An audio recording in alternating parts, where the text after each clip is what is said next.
preciso do Senhor. Deus da minha vida, igreja! Elevando as vozes!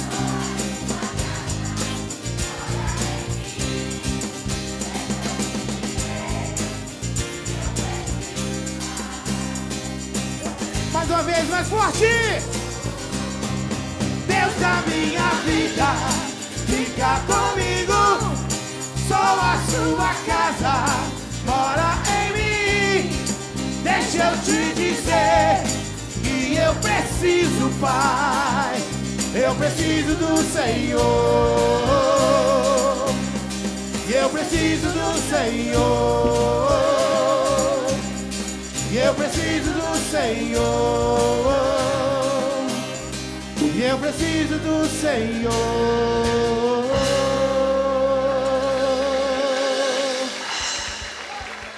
Quem precisa do Senhor, dê um glória a Deus. Aleluias a Ele. Por Ele é a luz ao nosso caminho, é Jesus. Aleluias.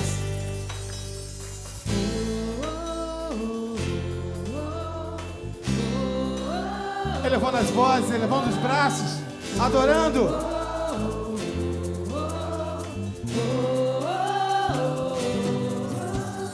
Levantai, ó portas, e entrará o Rei da Glória. Levantai, ó portas, e entrará o Rei da Glória.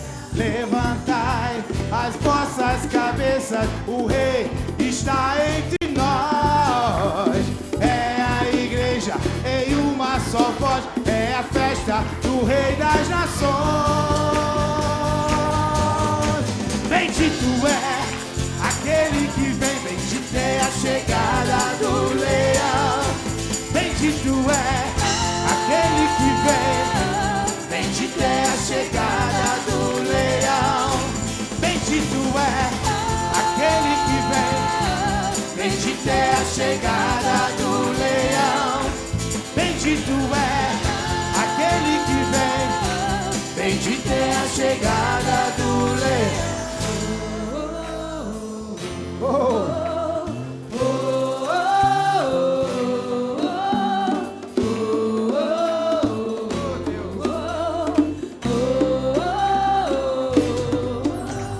Levantai, ó portas, e entrará o Rei da Glória. Levantai, ó portas, e entrará o Rei da Glória. Levantai as vossas cabeças, o Rei está entre nós. É a igreja em uma só voz, é a festa do Rei das Nações. As vozes! Bendito é, bendito é a chegada do leão. Bendito é, bendito é a chegada do leão.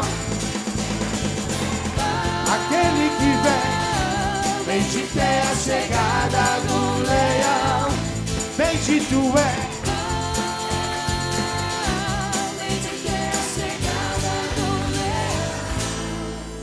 Quem é esse que está assentado no trono e governará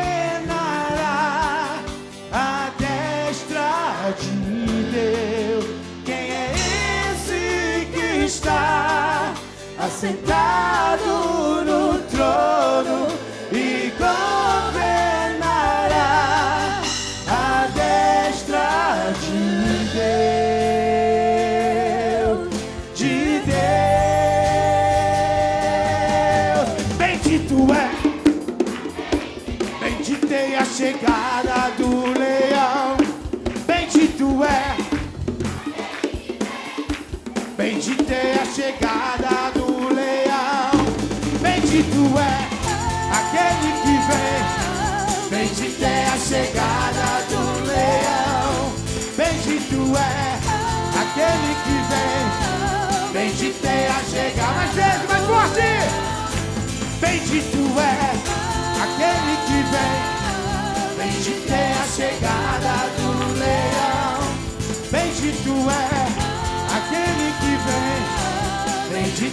chegada do leão. Quem é esse que está assentado no trono e governará à destra de Deus? Quem é esse que está assentado no trono e governará à destra de Deus, de Deus, aleluia, oh glórias, aleluia, aleluia, Glória a Deus. aleluia. Amém. Amém. Bendito é aquele que vem. Bendita é a chegada da tribo de Judá. Amém. Bênção. Pode se assentar. Queridos, nós daqui a pouco vamos ouvir então a primeira palavra de hoje, a primeira ministração desse dia, nesta tarde. Nós já vamos para o terceiro dia, né? Nem parece. Começamos sexta-feira, uma palavra extraordinária, um testemunho fantástico da missionária Bianca Toledo. Depois, ontem, nós tivemos aqui uma palavra sobrenatural, tá certo? Com o pastor Felipe Heiderich. Foi uma mensagem assim, que falou muito ao meu coração, já pude dizer isso para ele. Eu gosto muito de ser ministrado, porque quem fala, quem ensina tem que parar para aprender. Tá bom? Então, bênção de Deus. E daqui a pouco nós vamos ouvir então mais uma palavra. Nesta tarde será com o pastor Felipe Heiderich. E ele estará ministrando aquilo que Deus colocou no coração dele. Ele estará ministrando aquilo que Deus colocou no coração dele.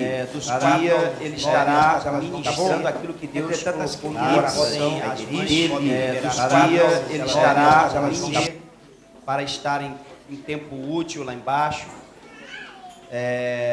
E eu quero passar algumas recomendações, então, para nós nessa tarde, tá bom? Então preste atenção, enquanto as crianças estão descendo, preste atenção no que o pastor vai falar para você, tá bom? Às 18 horas, nós teremos então o início do culto da noite, tá bom? Como é que você vai saber que vai começar o culto? Às vezes você está perdido lá, conversando, tirando fotos, essas coisas. Vai iniciar com louvor, tá bom? Nós vamos chamar todos com louvor, você vai vir adorando, procurando o seu lugar para sentar, tá bom?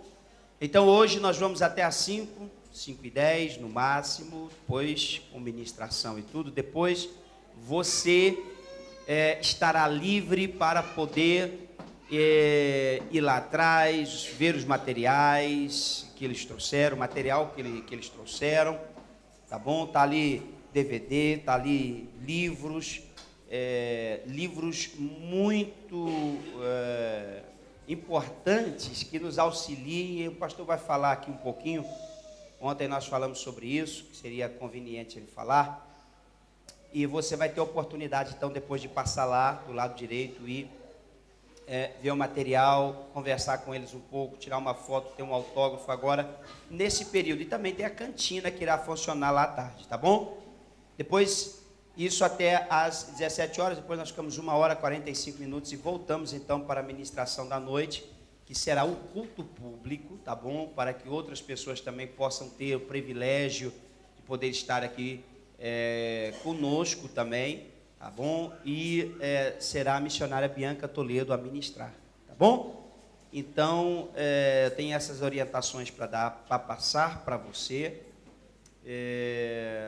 Penso que já não estou me esquecendo de mais nenhuma. Por favor, é muito importante, são duas coisas. Você não pode encher as cadeiras do seu lado de papel, Você pode, mas nós podemos tudo, né? Mas não devemos fazer. É porque às vezes nós marcamos tantos lugares, as pessoas que você está à espera, que está marcando, não chegaram, e tem pessoas que queriam sentar mais para frente, estão lá atrás. Tá bom? Então, vamos, dentro da possibilidade, sermos justos, tá bom? Outra coisa, deixa eu só falar para você uma coisa aqui. Não há guarda-costas nem segurança para a Bianca e para o pastor Felipe, tá bem? Nem a missionária nem o pastor não precisam. Tem anjos e grandes e fortes e poderosos que guarda eles, nós e vocês, tá bom? Apenas nós orientamos alguns diáconos que possam dar o apoio, porque nós tivemos más experiências, tá certo? Porque tudo é muito bom até o homem colocar o nariz no negócio, tá bom? Então, as experiências que nós tivemos, nós não vamos voltar a cometer o mesmo erro.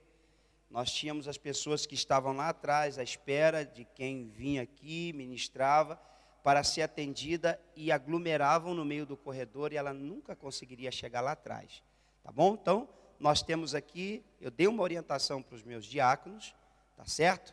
Para que eles possam cumprir, acompanhar e levar. Lá, meu filho, vocês nadam de braçada, tá bem?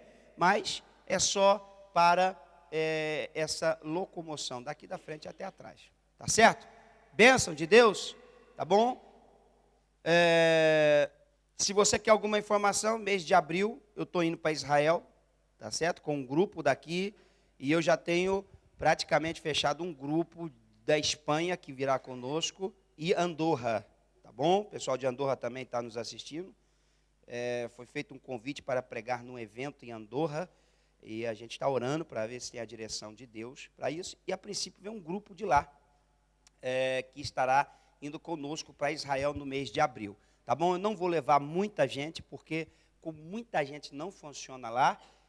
Eu quero ir em todos os lugares que nós podemos ir, e que estão marcados e determinados para irmos. Então, se você quer informação, por favor, procure a mim, ou a menina que está lá no fundo com cara crachá, olha para a cara e para o crachá, cara e crachá, e escrito Mária Lopes, tá bem? E você pode dar o seu nome para ela, e os seus dados, e ela ir lá contactar você, então, para te informar. Pastor Felipe, ai, dirige.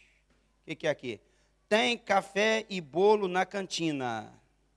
Oi, agora ficou tentador, meu filho. Só no final, tá bem? Aí você pode ir lá, tá?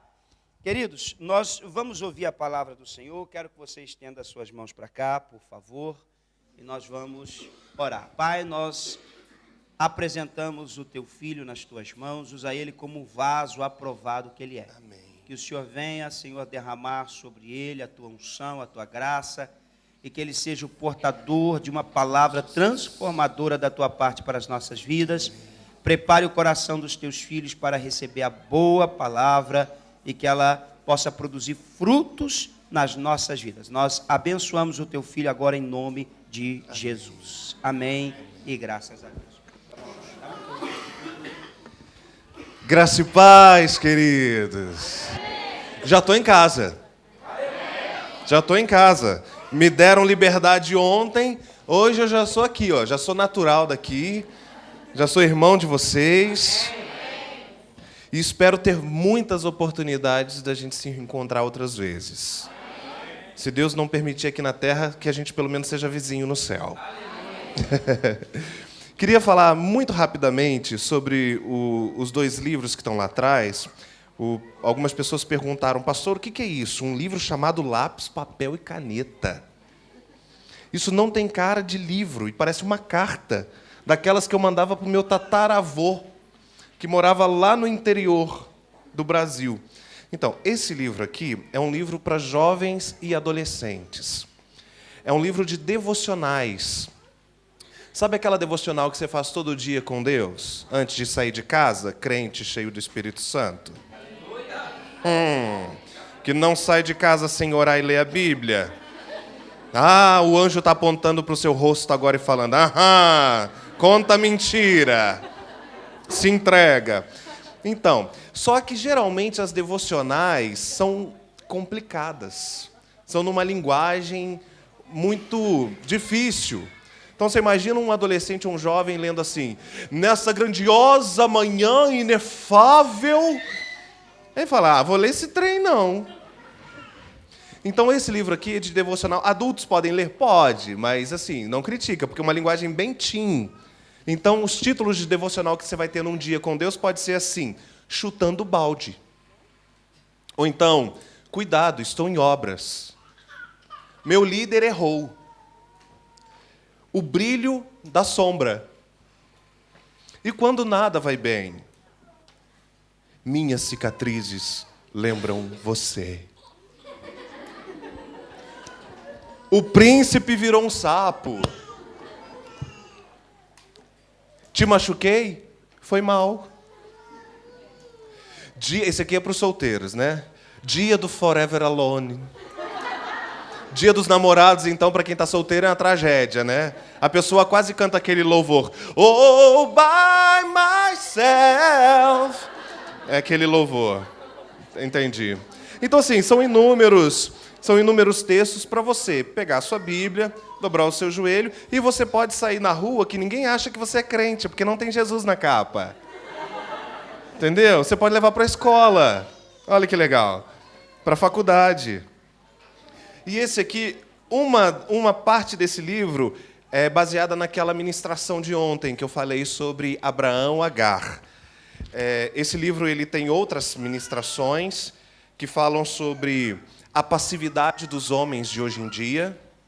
Muitos homens estão muito acomodados. Fala sobre as mulheres que são mandonas demais. Nesse momento há um cutuque gospel.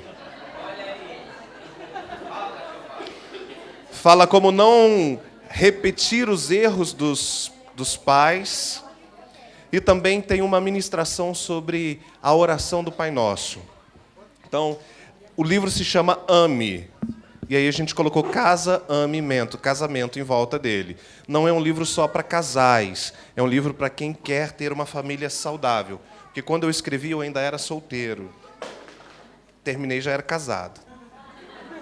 Então, assim, pastor, vou comprar porque eu sou solteiro. Quando eu terminar de ler, eu já vou estar casado. Aleluias! Não é bem assim, não, crente desesperado. Calma. Tem uma piadinha que eu faço lá no Brasil, né? Que tem muita gente no Salmo 40. Esperei com paciência pelo Senhor. Os solteiros, né? Aleluia.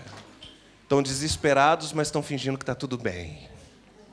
Tem uns que já são mais transparentes. Já estão no Salmo 70. Apressa-te, Senhor, em responder o meu clamor, terra. E tem aqueles que já estão completamente desesperados, que já jogaram até a Bíblia fora, já foram para o Novo Testamento. O que vem a mim de maneira nenhuma lançarei fora. Então calma, que hoje, apesar de ser família, hoje não é o culto do desencalho. Tá? E eu queria compartilhar com vocês 2 textos nessa tarde. Abra sua Bíblia no primeiro texto, que está em Juízes. E Bíblia de crente, o que não falta é papel. Então você vai marcar o texto de 1 Juízes. Juízes 1. Pastor, onde está Juízes? Gênesis, Êxodo, Levíticos, Números, Deuteronômio, Josué, Juízes.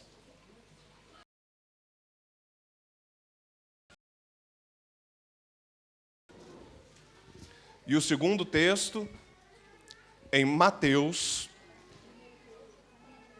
15. Juízes 1 e Mateus 15. Quem estava aqui ontem? Uau!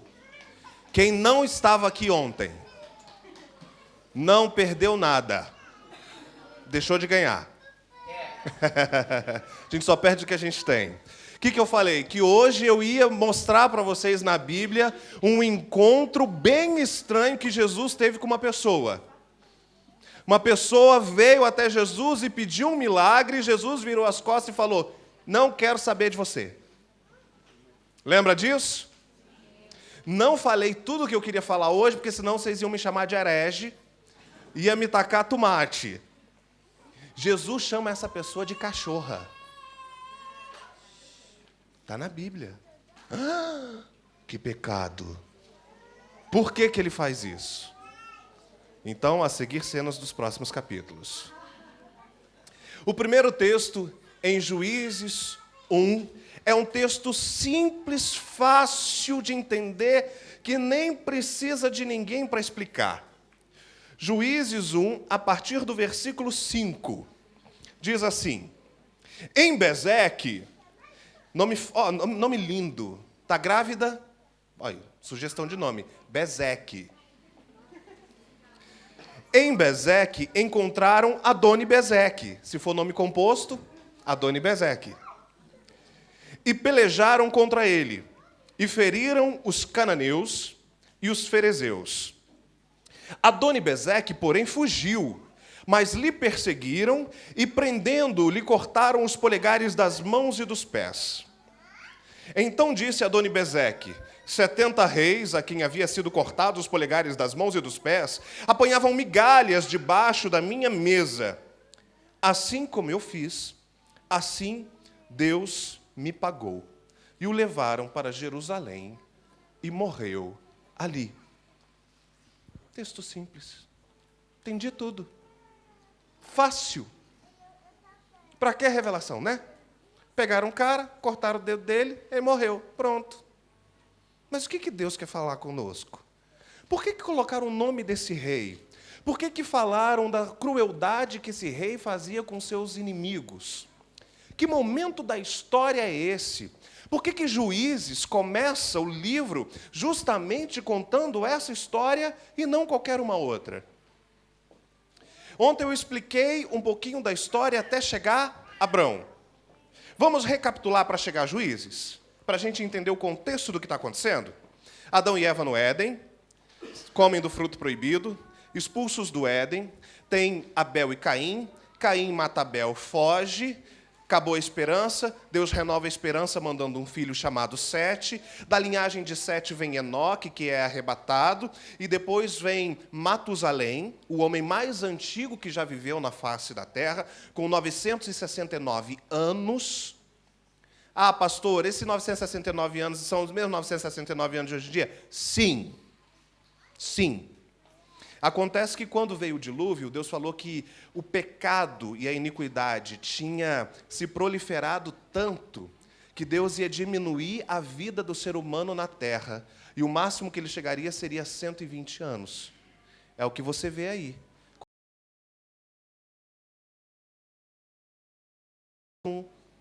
O que Davi vai falar depois, Salomão, se eu não me engano, passou dos 80 em fada e canseira. É a Bíblia, e são os mesmos 80 daquela época. Então vem Matusalém com 969 anos, ele tem um filho chamado Lameque, e Lameque tem um filho chamado Noé. Noé tem 3 filhos, Sem, Cã e Jafé. Tem o dilúvio. A população se espalha. Deus, então, da linhagem de Sem, chama Abraão. Abraão casa com Sara, tem Isaac, Isaac casa com Rebeca, tem Esaú e Jacó, Jacó casa com Raquel e com Lia, e tem 13 filhos, 12 homens. Tinha um filho que Jacó amava mais que todos. Qual o nome dele? O Zezinho.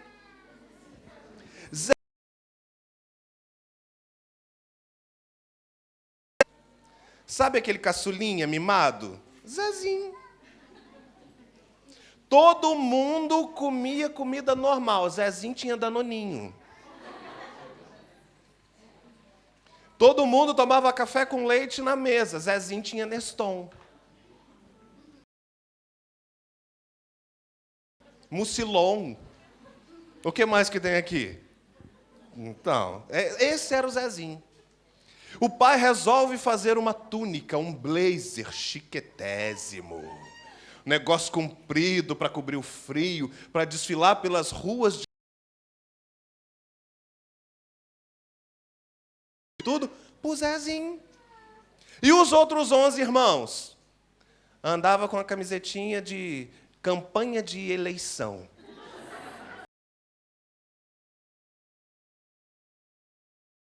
Aquela que você lava uma vez, parece que vira um vestido.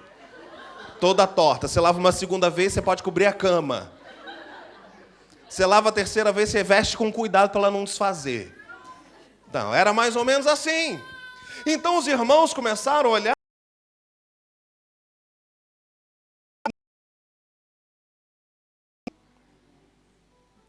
Tem problema na sua família? Bem-vindo à vida real. Seus irmãos brigam com você, seus tios, seus pais, seus netos, seus filhos. Bem-vindo à vida real. Ninguém gostava do Zezinho. Menino sem noção, né? Sem noção. Os irmãos não gostam dele, ele tem um sonho e ainda vai contar para os irmãos. Gente, entenda uma coisa. Sorrir com os que sorriem. Porque no momento da dor, todo mundo está lá, Deus, poxa, eu estou aqui, Deus te consola. Agora, quando alguém é próspero, ganha alguma coisa, ficar feliz com ele significa que você não tem inveja. E aí você até fala, poxa, parabéns, mas você queria assim, poxa. Sorrir com os que sorriem é difícil mesmo. Chorar com os que choram é mais fácil. E aí, Zezinho estava lá, mas nem todo mundo. Os irmãos se juntam e falam, vamos dar uma cabo no Zezinho. Vamos passar a foice nele. Pega Zezinho vindo de longe, lá vem o sonhador. Ixi, é agora! Pegaram Zezinho, lançaram ele num buraco e falaram, vamos matar! Aí vem o irmão, não, vamos matar não, vamos vender. Se a gente matar, só morreu. Mas se a gente vender, além dele morrer lá na frente como escravo, a gente ainda ganhou dinheiro.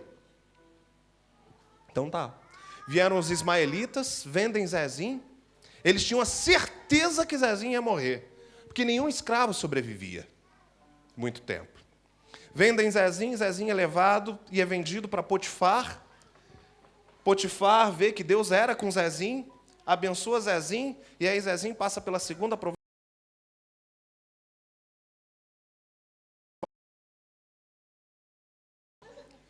E Zezinho era jovem. E jovem, você sabe como é que é. Está perigando. Está subindo pelas paredes. Se Zezinho tivesse ficado com a esposa do patrão, tudo estava bem. Mas acontece que a Bíblia não diz para eu fugir do mal. Não diz. Porque Deus sabe que diante do mal, eu caio. É por isso que o Salmo 23 me diz, mas livrai-me do mal. A Bíblia diz, fugir da aparência. Então, quando ele viu a esposa de Potifar chegando perto dele falando, vem cá que eu estou facinho, ele pegou e fugiu na hora. E a mulher ainda agarrou. Mulher tentada. Mulher toda incorporada na pombagira. Pegou a roupa dele, Zezinho sai correndo. Mas o que uma mulher abandonada faz? Um estrago. Chama o marido. Potifar, você sabe, Potifar, o quanto eu sou uma mulher fiel. Você sabe o quanto eu te amo, ó venerável marido. Mas aquele homem que você colocou dentro de casa tentou abusar da minha inocência. Prende ele, Potifar. Eu imagino Potifar olhando para ela e falando, você é inocente. É, mulher. Quem não te conhece que te compre. Mas fazer o quê, né? Não posso dizer por aí que eu não faço nada. Manda prender Zezinho. Ele podia ter matado. Porque o escravo tentou violar a esposa dele. Ele podia ter matado. Mas isso significa que ele não acreditou muito na esposa dele, não. Então ele manda prender Zezinho. Zezinho vai lá, terceira aprovação, vai para a cadeia. Ah, tadinho do Zezinho. Ele podia, no meio desse momento, gritar, oh Deus, por quê? Por quê? Por quê? Mas não. Ele fala, estamos aqui? Vamos embora. Vamos ver até onde isso vai dar. Se torna o administrador da cadeia. Até que passa-se o tempo, o faraó tem um sonho, chama-se Zezinho. Zezinho interpreta o sonho de faraó. E faraó pega e coloca sobre ele uma capa. Lembra que o pai dele tinha colocado uma capa e tinham tomado dele? Agora Faraó coloca uma nova, mais bonita. Quando Deus recompensa, Ele restaura os sonhos antigos. Ele reestrutura aquilo que Ele não esquece, nós é que esquecemos. Talvez Zezinho nem se lembrava mais que tinham tomado a túnica dele. Nem se lembravam mais que tinham roubado a roupa dele. Mas Deus não se esquece. Cada uma das orações que nós fazemos diante de Deus, Ele guarda para o tempo oportuno. Nós nos esquecemos, mas lá na frente Deus vai nos surpreendendo, surpreendendo. E você fala, uai, eu nem lembrava que eu tinha pedido. Mas Deus lembra. Com o passar do tempo, então, Zezinho agora se torna o governador do Egito. O segundo homem mais poderoso da terra. O Egito era o maior império dominante da terra. Zezinho era o segundo homem mais poderoso da terra. Ele poderia, nesse momento, ter mandado chamar Potifar e a esposa dele. Falar, quem mexeu com quem agora? Fala na minha cara, mulher. Porque agora quem manda nisso tudo aqui sou eu. Vai falar? Fala. Não fez. Zezinho não se ligava nas coisas pequenas. Ele sabia quem ele era e o que Deus queria fazer. Nós nos pegamos em traumas e em vingança quando nós não sabemos quem nós somos. Quando nós sabemos quem nós somos, isso não tem importância. Porque a gente está tão focado em chegar lá que a gente não perde tempo com o que fizeram conosco. A gente quer ganhar tempo com o que Deus quer fazer. Nesse momento, Canaã passa necessidade de novo. Lembra que ontem Canaã passou seca por 2 vezes? Está aí, terceira vez. Passou seca com Abraão, passou seca com Isaac, agora está passando seca com Jacó. Os filhos de Jacó têm uma ideia. Vão para o Egito. Vão seguir os pais do Abraão, os mesmos passos do nosso avô Abraão. Só que quando eles chegam no Egito, quem governa? Zezinho. Zezinho. Chega lá no Egito, vão trocar cereal. Quando o Zezinho olha, ele reconhece. Mas eles não reconhecem Zezinho, porque Zezinho está como? Está vestido com os trapos do Egito. Está com aqueles aparatos, com aqueles negócios, com aquele monte, tudo pintado, e ninguém reconhece ele. Zezinho olha para eles e fala, vou torturar cada um deles, agora eles me pagam. Mas ele tortura? O que Zezinho diz? O mal que vocês tentaram fazer contra mim, Deus transformou em bem. Foi pela proteção da raça que Deus usou vocês para tentarem me matar. Olha só. Imagina a pessoa que acabou de te trair, te apunhalar, te ferir. Quando você tem a oportunidade de se voltar e se vingar contra ela, você vira assim, querido, eu queria dizer que você não me fez mal. Você foi um instrumento de Deus na minha vida. Toda a fúria que você tinha contra mim, toda a inveja, toda a maldade, na realidade era Deus usando a sua vida para me fazer chegar onde Deus queria. Você tem que estar muito curado para fazer isso. Você tem que estar muito curado. Você tem que saber quem você é. Zezinho manda então chamar toda a sua família, 75 pessoas que moravam lá em Canaã, para morar com ele no Egito. Passam-se os anos, morre Zezinho, morre toda a sua família. Levanta-se um novo faraó que não conhecia nem o faraó antigo e nem Zezinho. E pega toda a família de Zezinho e transforma em escravos. 420 anos se passam, onde o povo de Israel é feito escravo no Egito. Por que 420 anos e não 400? Por que 420 e não 500? Por que 420 e não 100? Cada geração na Bíblia tem 40 anos.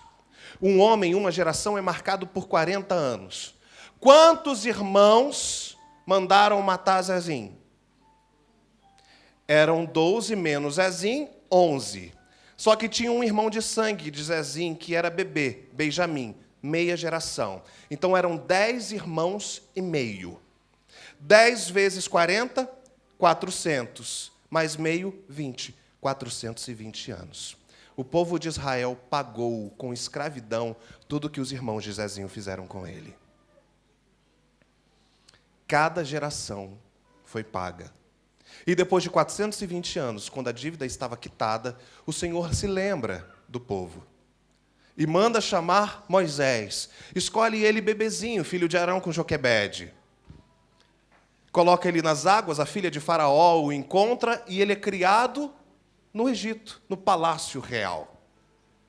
De lá, ele passa 40 anos aprendendo tudo do Egito, mas de repente tem um desentendimento, e aí é obrigado a fugir. Passa mais 40 anos no meio do deserto, aprendendo que ele não era ninguém.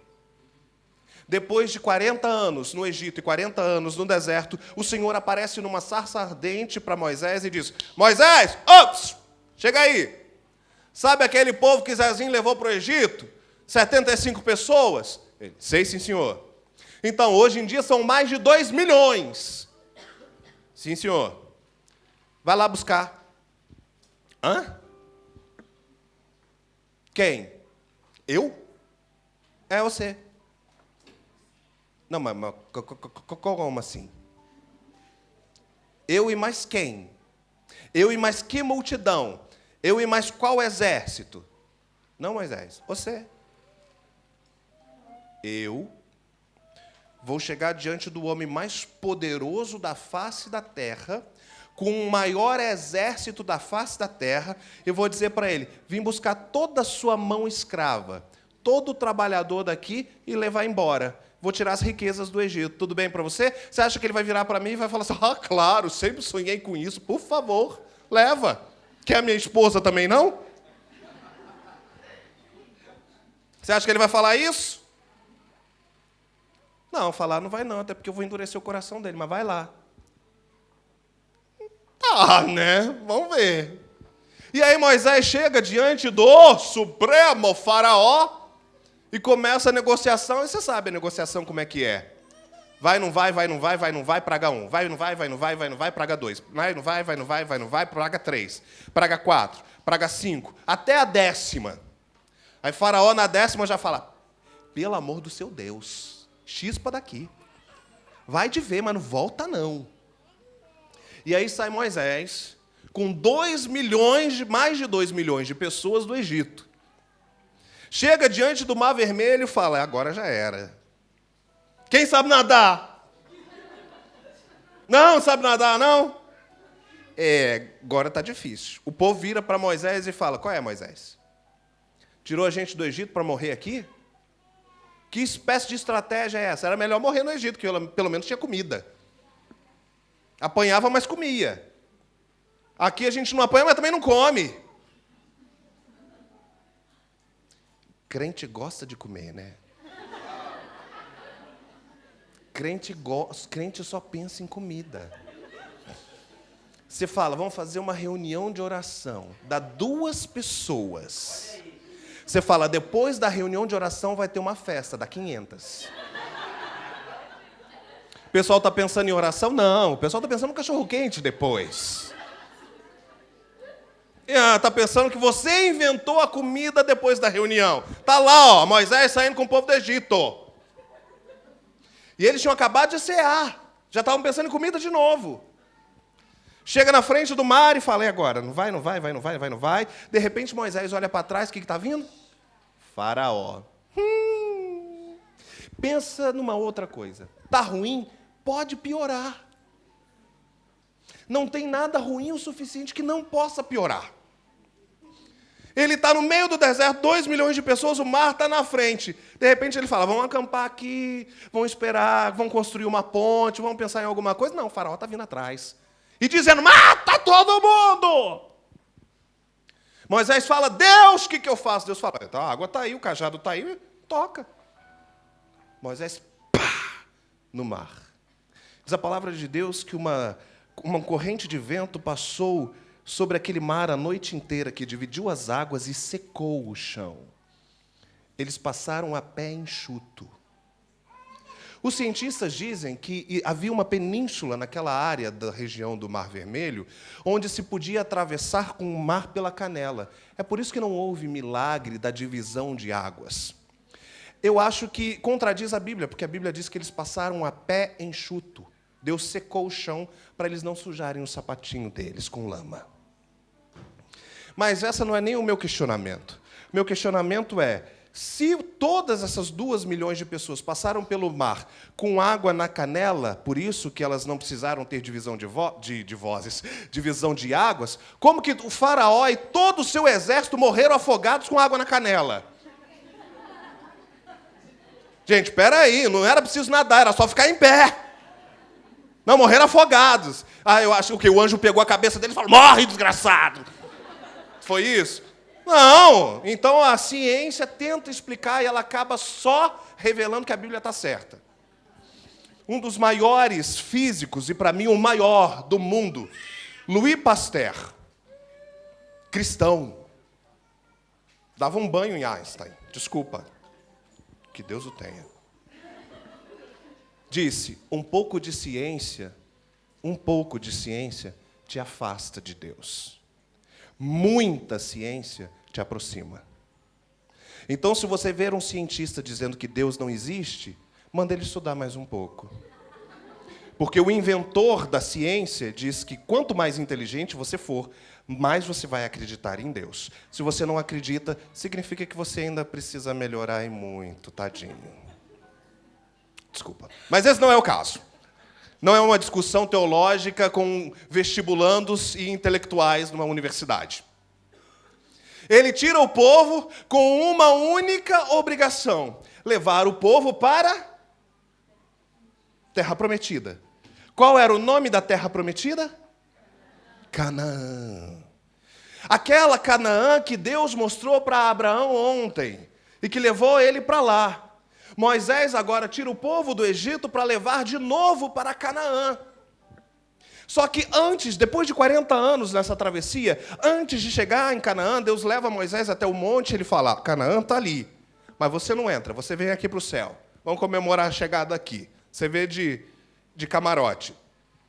Moisés chama Josué, fala, Josué, agora é contigo. Segue na tua paz, filhão. Ele fala, imagina Josué, o quê? Agora? Mas como assim? E tal, Moisés! Foi. Josué está agora com 2 milhões de pessoas para entrar na terra prometida de Canaã. Na sua frente, entre onde ele está e a terra prometida, só tinha uma cidadezinha chamada Jericó.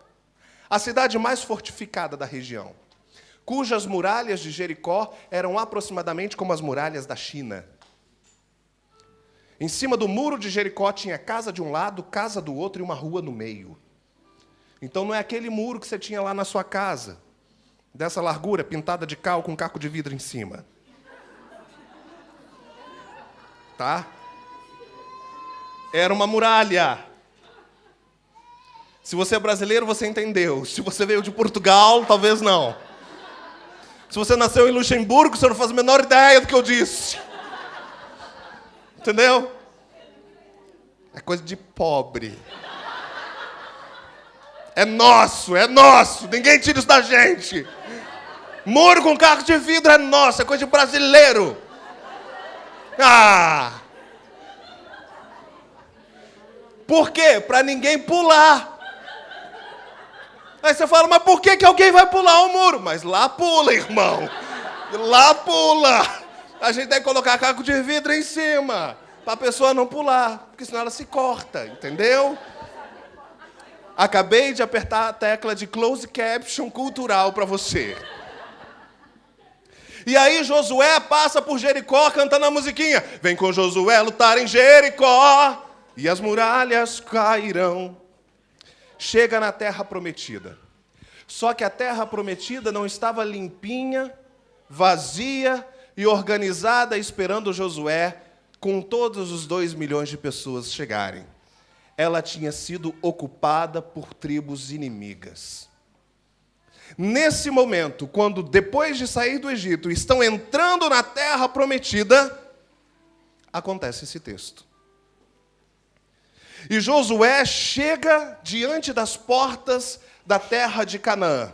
E diz o texto em Juízes 1:5, que em Bezeque, na entrada da terra prometida, encontraram Adoni-Bezeque, Juízes 1:5, e pelejaram contra ele e feriram aos... Qual povo que eles feriram? Cananeus. Mas espera aí. Cananeu é quem nasce aonde? Canaã. Mas Canaã não é a terra prometida? Então, se eu falasse cananeu, devia ser povo irmão. Devia ser povo santo. Porque quem é de Canaã é o povo da promessa. Eu quero ir para Canaã. Mas acontece que quando Josué chega, os cananeus não eram mais o povo prometido. Não era mais o povo da aliança, era o povo inimigo. Era um povo da região que tinha tomado aquela terra e agora não queria sair dela, a terra que era de Abraão. Então Josué tem que chamar as tribos e lutar contra eles, para poder ter de volta aquilo que era deles. E o povo que está lá, que diz que o pior de todos os reis era o rei de Canaã. E o nome desse rei, a Bíblia faz questão de dizer o nome, Adoni-Bezeque. Por quê? Era um rei extremamente cruel. Porque quando ele dominava sobre um povo, ele não matava os seus inimigos. Ele não pegava um príncipe, um rei de um povo vizinho e matava. Sabe o que ele fazia? Ele levava todos os reis para sua casa e cortava os seus polegares das mãos e dos pés. Só isso que ele fazia. Mas por quê? O que tem a ver cortar um polegar de uma mão e de um pé? E por que isso seria tão trágico, tão horripilante na vida de um homem? Primeiro, qual é o único ser vivo que, além do ser humano, possui polegar? Só tem um animal que possui polegar: o macaco. Além do macaco, apenas o ser humano tem polegar. Sabe qual é a primeira função do polegar? Segurar. Sem polegar, você não tem firmeza na mão para segurar absolutamente nada. Você até consegue segurar aqui o microfone. Mas se alguém fizer isso aqui, ó, sai. Mas se eu prendo com o polegar, vai ter que ser alguém que tenha mais força do que eu, porque está preso. A primeira função do polegar é segurar alguma coisa. Para um rei ser rei naquela época, ele teria que ser um herói de guerra, ele teria que saber manejar a espada. Quando aquele rei Adoni-Bezeque cortava o polegar dos reis inimigos, ele está dizendo: a partir de hoje, você nunca mais consegue se defender. Você nunca mais consegue sair daqui. Você nunca mais será herói de ninguém. Você estará eternamente subjugado a mim. Eu tiro de você o seu chamado e o seu ministério. Mas existe uma outra coisa para que serve o polegar. Principalmente hoje, nós que vivemos no século 21, nós sabemos que no polegar existe uma coisa que nós temos que ninguém mais tem, que é a digital. 7 bilhões de pessoas no planeta. Você tem cabelos iguais, tons de peles iguais, olhos iguais, formatos de narizes iguais, alturas iguais, largura, espessura, mas digital ninguém tem igual. Você vai abrir uma conta no banco, você vai fazer um passaporte, você vai tirar uma identidade, você tem que ter o quê? O dedão lá, a sua digital. A segunda coisa que Adoni-Bezeque queria fazer, quando ele cortava os polegares dos reis inimigos, ele estava tirando deles a identidade. Eles estavam dizendo: a partir de agora você não é mais ninguém. A partir de agora ninguém conhecerá você. A partir de agora você não tem mais nome, você não tem mais história, você não serve para mais nada, você não existe. Só começa a pensar, fazendo um paralelo, sobre Adoni-Bezeque e Satanás. Qual a primeira coisa que Satanás tenta fazer na nossa vida? tirar de nós a possibilidade de nos defender, de guerrear, de vencer. Tirar de nós o chamado, o ministério, os sonhos. Depois Satanás rouba de nós aquilo que Deus nos chamou para ser. Ele começa a dizer e enviar pessoas para dizer que nós somos aquilo que Deus não disse que nós éramos. Ele envia pessoas dizendo: você não vai conseguir, você não vai chegar lá, você não vai dar certo. Quem? Você? Jamais. O que ele está fazendo? Cortando o seu polegar e tirando a sua identidade. Mas a evolução da ciência descobriu uma coisa que Adoni-Bezeque, o rei, já sabia. Quando se corta os polegares das mãos e dos pés de uma pessoa, ela nunca mais fica em pé.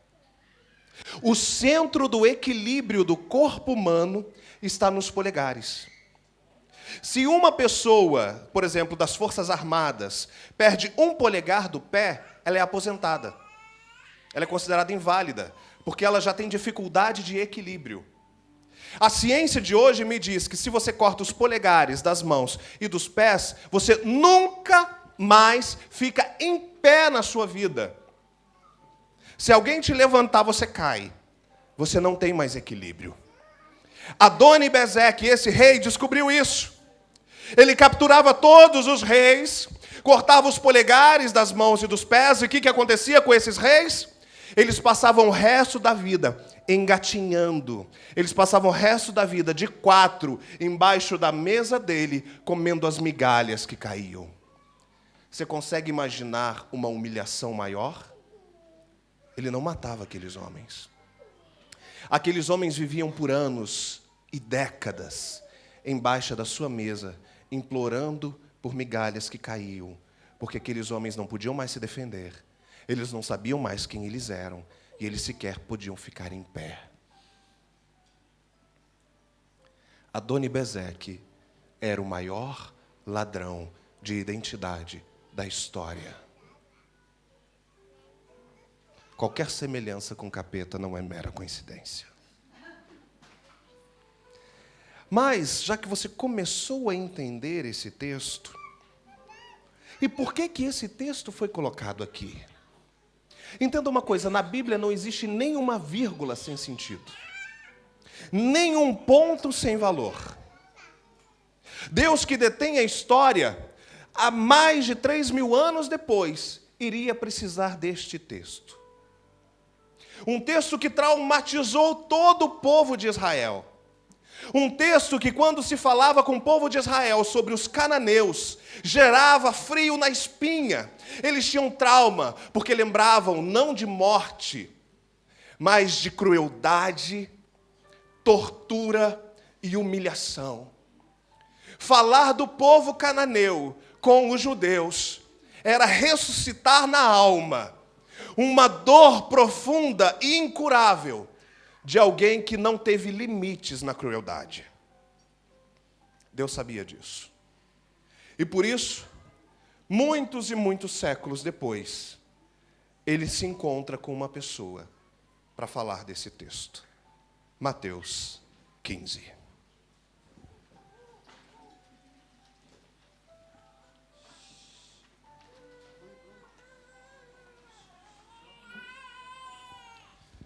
Mateus 15, a partir do versículo 21. Qual é o título que tem na sua Bíblia? A mulher o quê? Cananeia. A mulher o quê? Cananeia. Ué, se ela é cananeia, significa que ela veio de onde? Canaã. O rei Adoni-Bezeque era o rei dos... Então essa mulher era de qual povo? Desse rei. Jesus se encontra com ela. Vamos ler o texto para a gente entender um pouquinho e depois comentar. A partir do versículo 21 de Mateus 15 diz assim: Partindo Jesus dali, retirou-se para os lados de Tiro e Sidom. Eis que uma mulher cananeia, que vinha daquelas regiões, chamava: Senhor, filho de Davi, tem compaixão de mim, minha filha está terrivelmente endemoniada. Jesus, porém, não lhe respondia palavra nenhuma. E seus discípulos, aproximando, rogaram-lhe: despede-a, Senhor, porque ela vem clamando atrás de nós. Mas Jesus disse: não fui enviado senão as ovelhas perdidas da casa de meu pai. Vamos parar um pouquinho? Vamos começar a entender? Espera aí. Leia o texto sem preconceito. Leia como se fosse uma narrativa. O encontro de Jesus com uma mulher. Partindo dali, das regiões de Tiro e Sidom. Eis que uma mulher, versículo 22... que viera daquelas regiões, clamava: Jesus, filho de Davi, tem misericórdia de mim. Primeiro passo. Jesus não tinha problema de autoestima.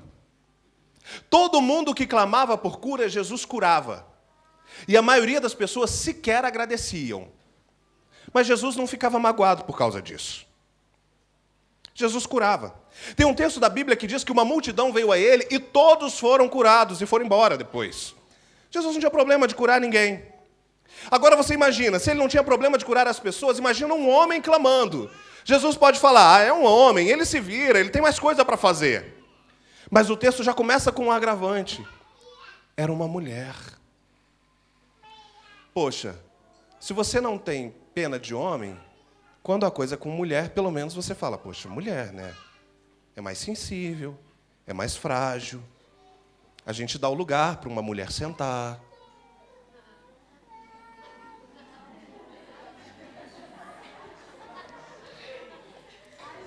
Deveria. Né? Esses homens.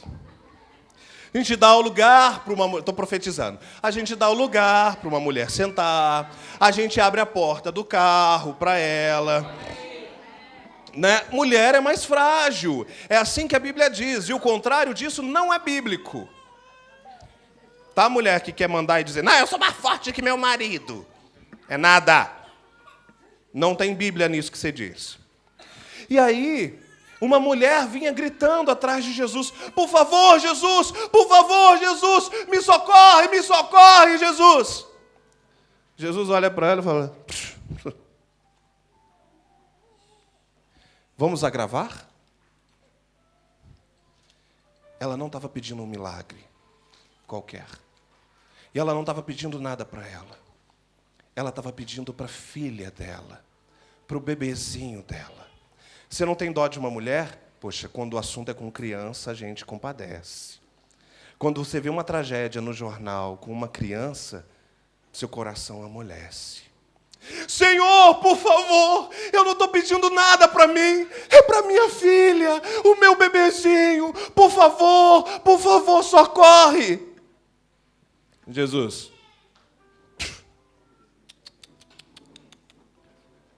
vamos agravar mais ainda?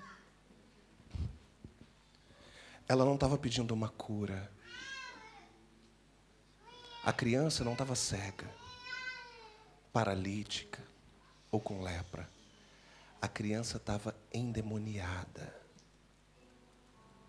A solução para ela não poderia se dar com médicos, com feiticeiros ou com curandeiros. Somente Jesus poderia libertar. Jesus estava ali de frente de uma pessoa possessa e não de uma pessoa com uma doença. Senhor, a minha filha, eu imploro, porque somente o Senhor pode fazer alguma coisa. Ela está endemoniada.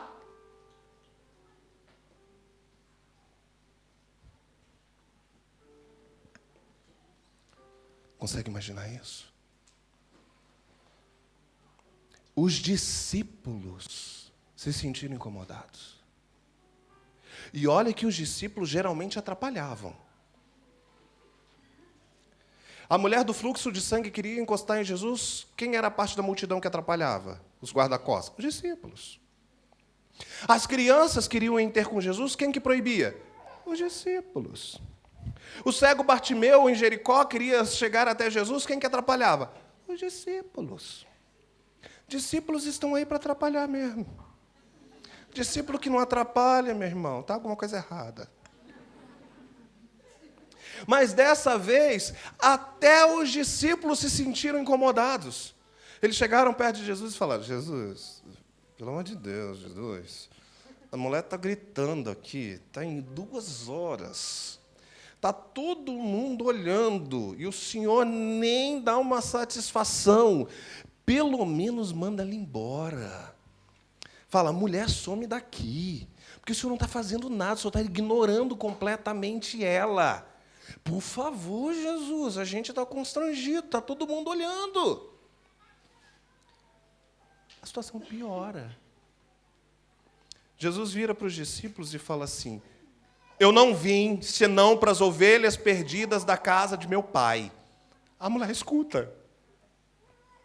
Vamos continuar o texto? Versículo 24 de Mateus 15. Mas Jesus respondeu: não fui enviado senão as ovelhas perdidas da casa de Israel. Ela ouviu. Ela, porém, veio e adorou, prostrando-se no chão, dizendo: Senhor, socorre-me. Então ele respondeu: não é bom tomar o pão dos filhos e dar para os cachorros. Ele chamou a mulher de cachorra. Ele chamou a mulher de cachorra. Ele falou: eu vim trazer alimento para os da casa de Israel. Casa de Israel é ovelha. Eu não vim trazer alimento para vocês que são cachorros. Ele chamou a mulher de cachorra. Uau! Que coisa horrível, que crueldade. Não é? Não. Vamos continuar. Vou ler de novo o 26.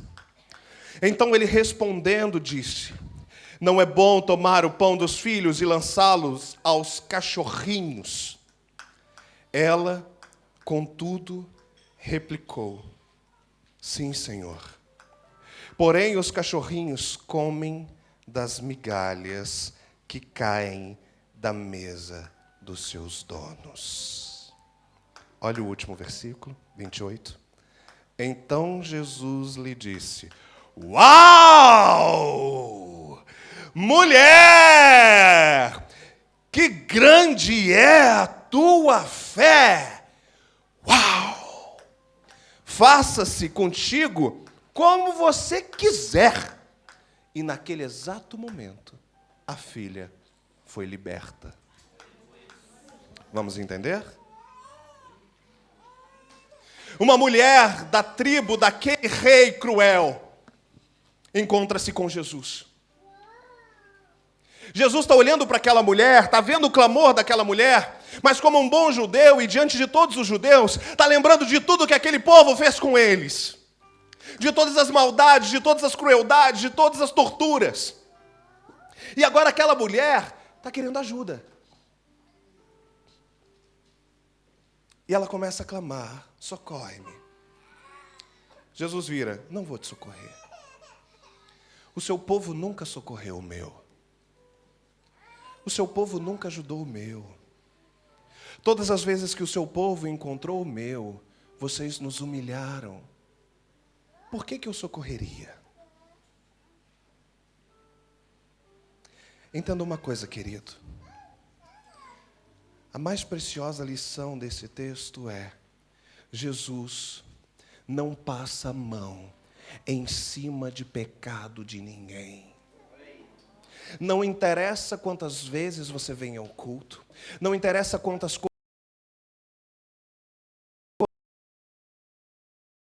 não interessa quantas horas você fala em mistério, não interessa. Se você tem o hábito de um pecado oculto, Deus não vai fingir que nada está acontecendo porque você é bonzinho. Ele não passa mão na cabeça de ninguém para acobertar pecados. Só existe uma forma de chegar à presença com confronto. Ele vai perdoar. Mas para que haja perdão, tem que haver arrependimento. E só há arrependimento com confronto. Acontece que nós, hoje em dia, não gostamos de confronto. Nós gostamos de justificativa. E a justificativa não foi inventada por nós. Foi inventada por Adão, lá no paraíso. Adão e Eva comem um fruto proibido, caem na real e se escondem. De repente Deus aparece no jardim e fala: Adão, cadê você, filhote? Vem pro papai. Adão está escondido. Adão. Estou imaginando Deus, eu sei onde você está, mas eu estou fingindo que eu estou te procurando. Ô Adão, cadê você, filhinho? Aí de repente, achei, traz da moita. Adão, o que aconteceu? Qual seria a atitude de Adão? Pai, eu errei. Pai, eu pequei. Pai, eu comi o que o Senhor falou para não comer. Por favor, me socorre, me ajuda. Eu não quero ficar sem o Senhor. Por favor, por favor. Foi isso que Adão fez? Eu? Eva.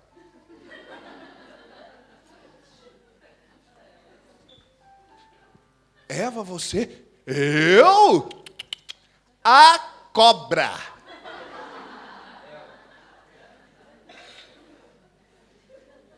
A cobra. Tem uma música antiguíssima lá no Brasil que diz assim: disse Adão que a culpa foi de Eva. Eva disse que a cobra enganou. A serpente escondeu-se no mato. Parece que ninguém pecou. Responsabilidade. Todos querem evitar.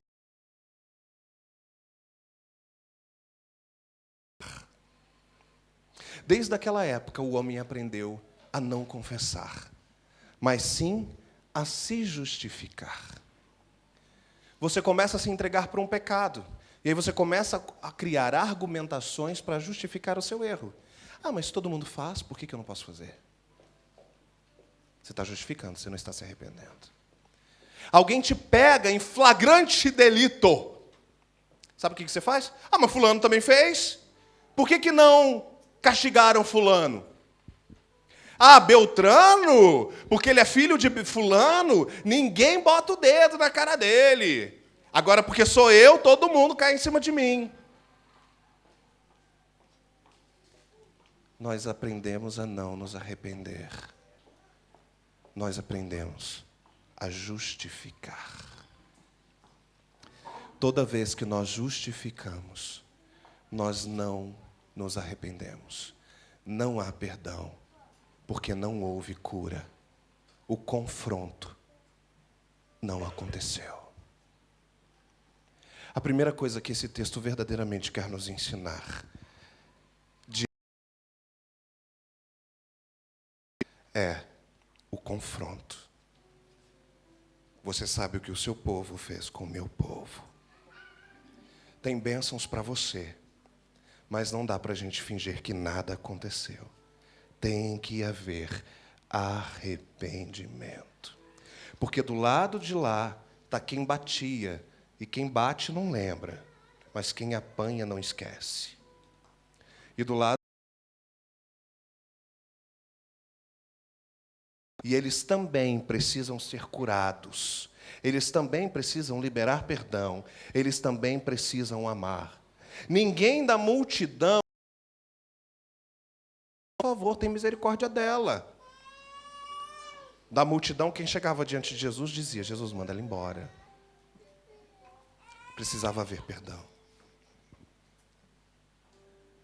Jesus vira para ela e fala: mas mulher, eu não tenho nada contigo, porque o seu povo fez o meu povo de escravo. E quando o seu povo cortava os polegares do meu povo, o meu povo engatinhava embaixo da mesa do rei como se fosse cachorro. É por isso que ele diz para ela agora: eu não vim para cachorro. Vocês nos fizeram de cachorros, mas vocês são os cachorros. Agora, nessa situação. Sabe o que ela disse? Mas lembra que quando o meu rei fazia do seu povo escravo e cachorrinhos, ele alimentava com migalhas que caíam da mesa? Senhor, eu não estou pedindo banquete. Senhor, eu não estou pedindo nada demais. Eu só estou pedindo a graça de poder rastejar diante da mesa que o Senhor oferece e apenas ter a oportunidade de comer as migalhas que caem dela.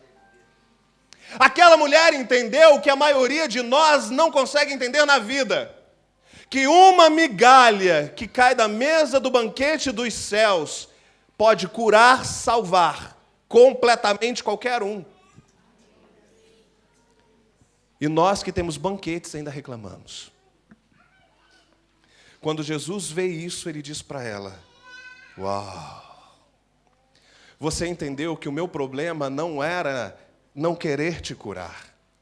Você entendeu que a minha função aqui era trazer restauração, perdão e cura entre duas nações, entre o seu povo, que torturava o meu povo, e o meu povo, que se sentia magoado pelo seu povo. Quando ela entende isso, há uma restauração completa.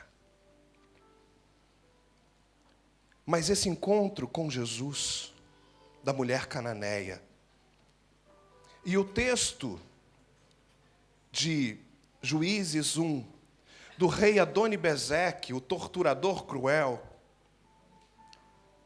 tem uma coisa muito interessante a nos passar. Será que hoje nós estamos com os nossos polegares nas nossas mãos? Como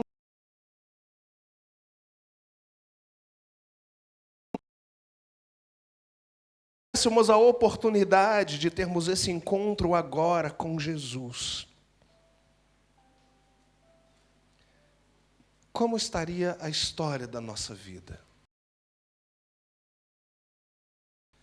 Será que durante a caminhada não cortaram os teus polegares? Será que você não esqueceu quem você é? Ou será que você nem sabe quem você é? Será que não te roubaram os sonhos, a história?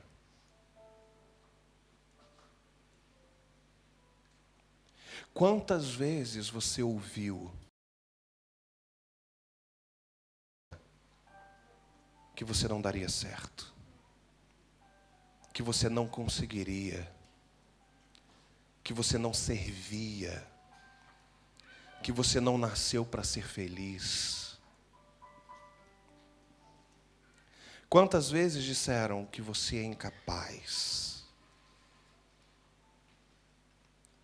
Quantas vezes arrancaram das suas mãos os sonhos, os projetos? Quantas vezes na virada do ano você começa tentando recuperar os seus polegares e fazendo planos, mas mal passa o mês de janeiro, você já ouviu tantas palavras contrárias?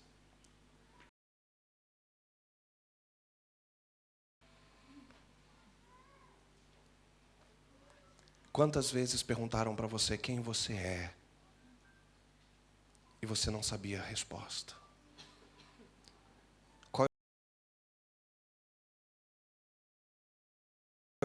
Para que você está aqui? É só para ganhar dinheiro? É só para fugir de algum lugar? A vida é mais do que isso. Quem você é? Por que que Deus te plantou aqui? E quantas vezes diante dessa pergunta a sua resposta é: eu não sei. Quanto tempo você está andando, ou melhor, está se rastejando? Quantas promessas você fez? Quantas alianças, quantas campanhas, quantos votos, e a sua vida ainda não rompeu?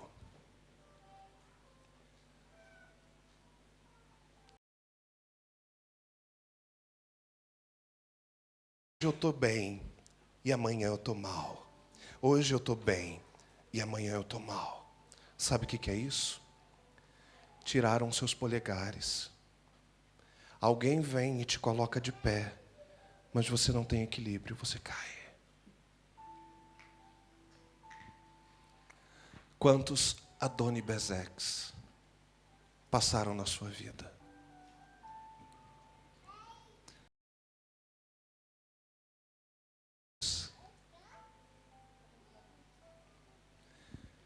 Hoje o Senhor só te trouxe aqui com um único objetivo nessa tarde: restaurar os teus polegares. Hoje o Senhor quer te colocar. Hoje Ele quer dizer para você quem você é. Porque o dia que você souber quem você é, tudo o que disserem a seu respeito não vai ter mais importância. Porque você já sabe quem você é em Cristo.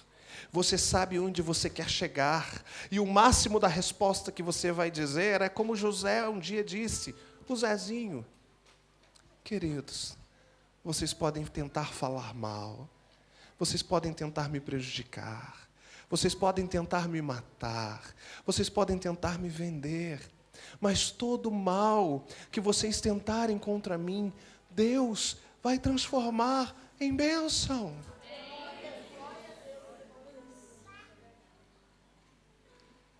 Mas quando nós não temos os polegares restaurados, nós vivemos uma vida de mágoa, de dor e de desejo de vingança. O Senhor quer limpar a sua vida. Ele quer dizer: para de engatinhar, para de comer migalha, senta comigo à mesa, há um banquete para você. Só que você não consegue porque você está sem polegar. Você não consegue ficar em pé, nem para sentar.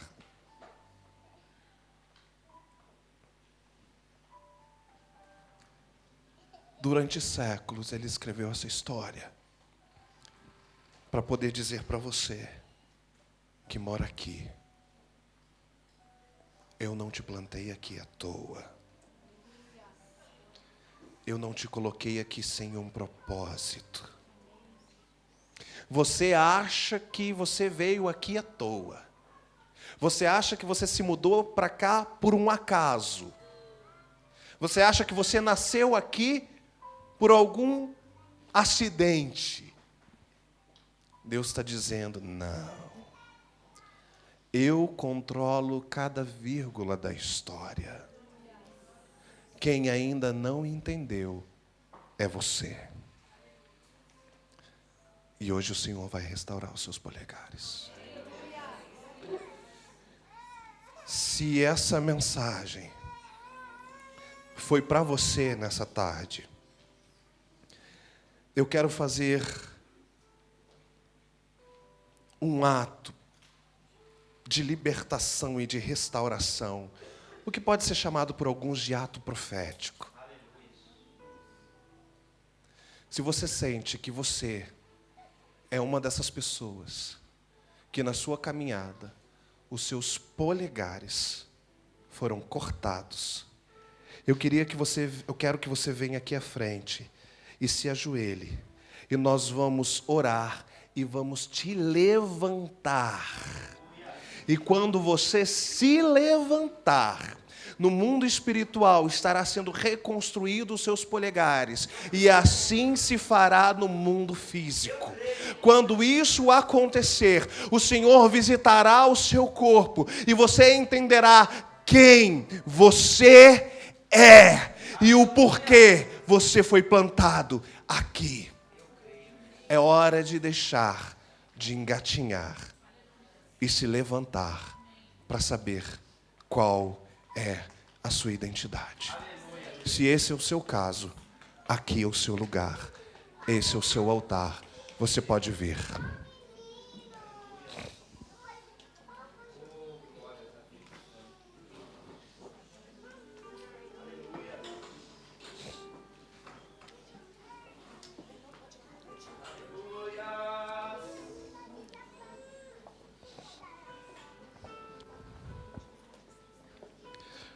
E enquanto vem, você comece a falar com Jesus. Comece a dizer para Ele: sim, Senhor, cortaram os meus polegares. Durante tanto tempo, Pai, disseram que eu não seria. Durante tanto tempo eu engatinhei. Durante tanto tempo disseram que eu não conseguiria vencer. Durante tanto tempo eu tenho andado com uma vida miserável. Eu não consigo romper. Eu não consigo alcançar. Eu não consigo fluir. Pai, eu não tenho conseguido ficar em pé. Cortaram os meus polegares, Senhor. Tiraram a minha identidade.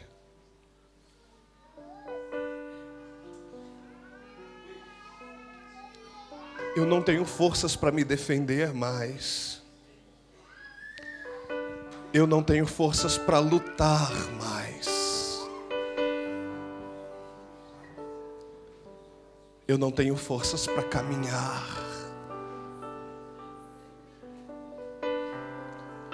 Por favor, Jesus, socorre-me.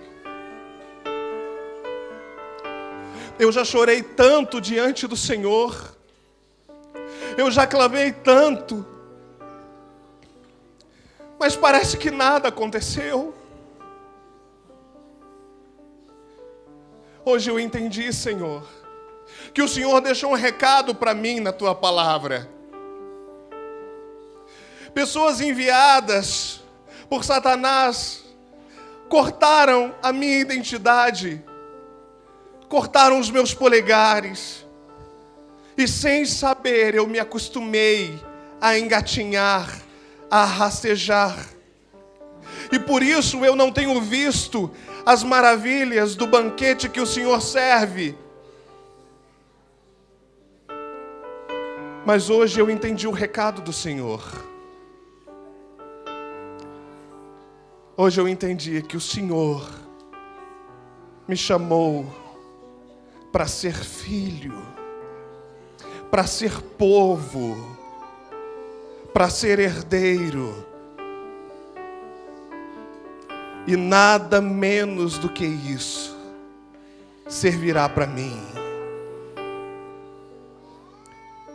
Hoje eu recebo do Senhor a minha identidade de novo. Eu recebo do Senhor a característica de ser filho, de ser amado, de ser protegido, de ser cuidado, de ter o presente e o futuro planejado pelo Senhor.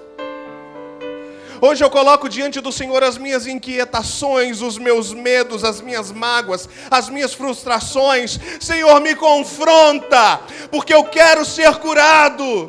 Me confronta, porque eu quero ser sarado. Eu abro mão do ódio. Eu abro mão do desejo de vingança. Eu abro mão da mágoa. Eu abro mão da frustração. Senhor, eu perdoo.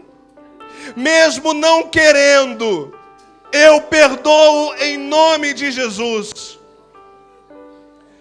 Eu perdoo a minha família. Eu perdoo.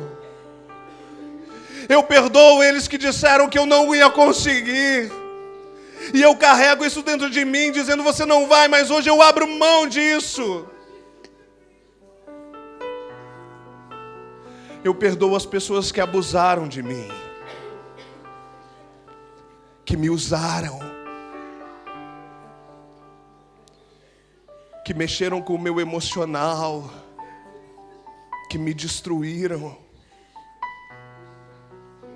Sabe, Senhor, eu tenho uma aparência de forte, mas só o Senhor sabe como eu sou por dentro.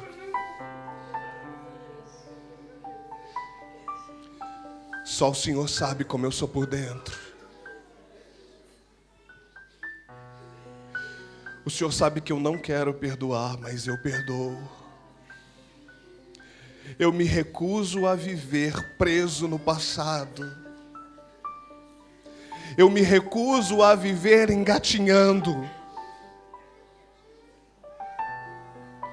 Pois a palavra que eu vou declarar é que todo mal que fizeram contra mim, o Senhor transformará em bênção. Apesar da dor que dilacera, da dor que rasga, da dor que me acompanha enquanto eu durmo, enquanto eu me levanto, das lágrimas que vertem quando ninguém sabe. Apesar de tudo isso, Senhor, eu confio em Ti e sei que o Senhor cuida de mim. Restaura a minha identidade, porque com a identidade restaurada, o Senhor vai restaurar a minha autoestima. Sabe, Senhor, eu acho que eu não tenho os padrões de beleza da atualidade, mas eu tenho os padrões de beleza do céu. E já que eu estou aqui temporariamente, eu recebo a minha identidade celestial.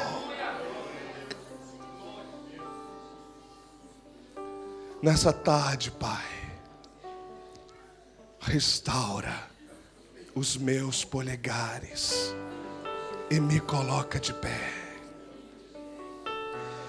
Eu quero pedir aos obreiros, pastores, intercessores, vocês vão vir, vão pegar pessoa por pessoa, vão fazer uma breve, rápida oração, vão pegar ela pela mão e vão dizer, nesta tarde, o Senhor restaura os teus polegares, e você vai levantar essa pessoa.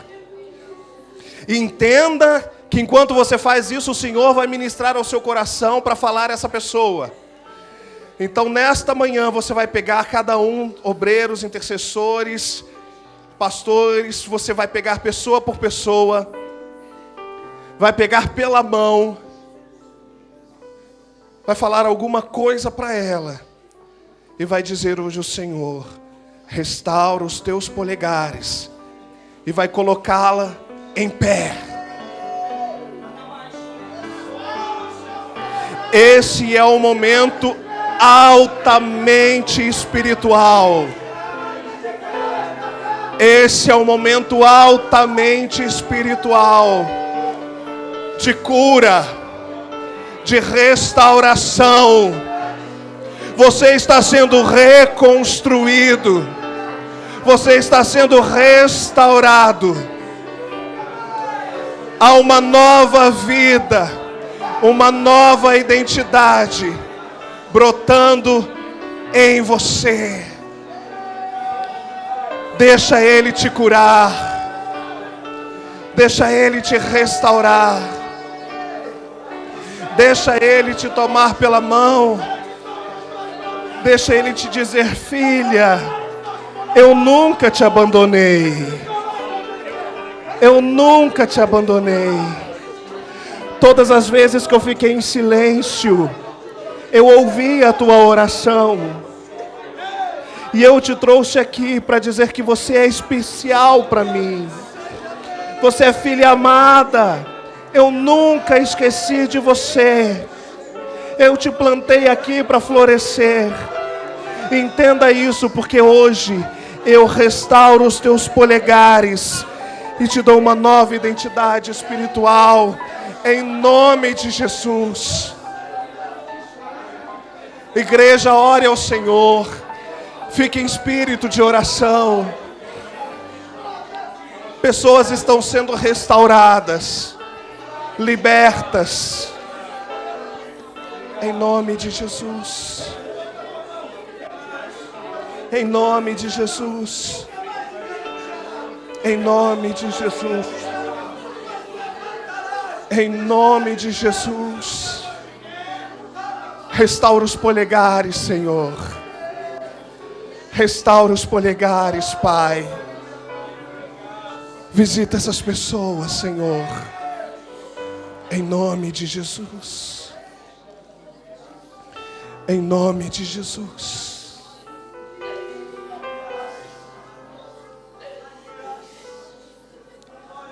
Espírito Santo,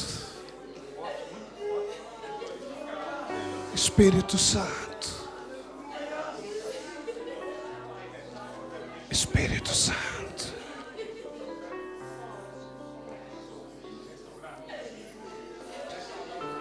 Se você está sendo ministrado pelo Espírito Santo, continue. Seja aqui à frente ou sentado. Deixa Ele te ministrar. Eu vou continuar e você continua com o Espírito Santo, porque Ele é mais importante. Quem já está aqui nesse plano, entenda uma coisa. A partir de hoje, Satanás vai continuar enviando Adonis Bezeques. A partir do momento que você sair daqui, ele vai enviar pessoas para tentar cortar os seus polegares de novo. E todas as vezes que isso acontecer, você vai dizer não, porque você sabe quem você é, e você é filho de Deus. Todas as vezes que alguém disser, você não vai conseguir, você vai dizer, lamento te decepcionar, mas eu vou. Todas as vezes que alguém liberar uma palavra dizendo, você não serve, o que você está fazendo aqui? Volta. Você vai dizer, desculpe discordar de você, mas eu sei quem eu sou, eu sei em quem tenho crido, e sei que Ele é fiel. Você tem de volta os seus polegares, e agora você não mais cairá, você não mais se prostrará. A única vez que você vai se prostrar vai ser para se colocar diante dele, de joelhos diante do seu Pai.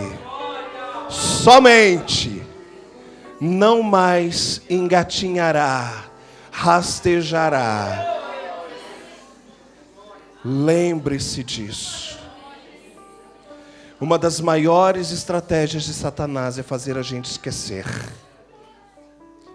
Não deixa que isso aconteça na sua vida. O Senhor nos trouxe do Brasil. O Senhor trouxe o pastor do Brasil, trouxe a pastora de Portugal. Plantou essa igreja aqui. O Senhor te trouxe de 4 cantos desse mundo e te colocou aqui hoje para contar uma história que começou há 2000 anos, para que hoje, mais depois de 2000 anos, você entendesse. Essa etapa da sua vida é para a reconstrução de quem você é. E isso não pode ser perdido. A mulher cananeia nunca mais esqueceu. E nós podemos lembrar. Sempre que você duvidar, leia de novo esse texto. E repreenda Adoni-Bezeque da sua vida. Amém? Glória a Deus. Então seja feliz.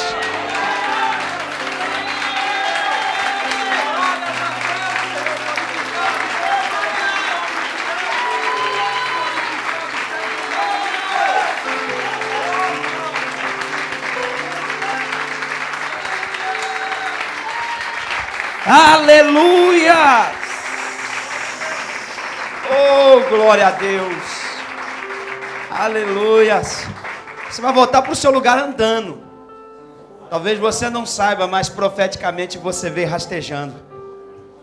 E agora você está voltando com seus polegares intactos. O Senhor fez isso nesta tarde, porque Ele ama você, porque Ele se preocupa com você. Amém? Vamos colocar todos de pé. Nós vamos para o nosso intervalo agora. Você tem 45 minutos aí que você vai ficar à vontade.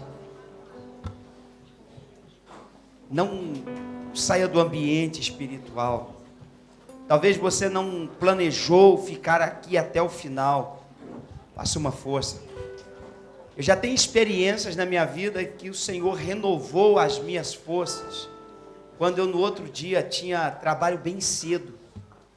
E eu resolvi ficar na presença do Senhor. E foi melhor do que 10 horas dormindo. Eu desafio você a permanecer até o final. Daqui a pouco a Bianca, a missionária Bianca Solito está chegando, ela está chegando por aí já. E ela vai estar ministrando. O que Deus já fez até agora, se nós fôssemos embora, nós já sairíamos daqui cheio. Mas Ele tem mais para você. Diga para a pessoa que está do seu lado, vamos lá, fica.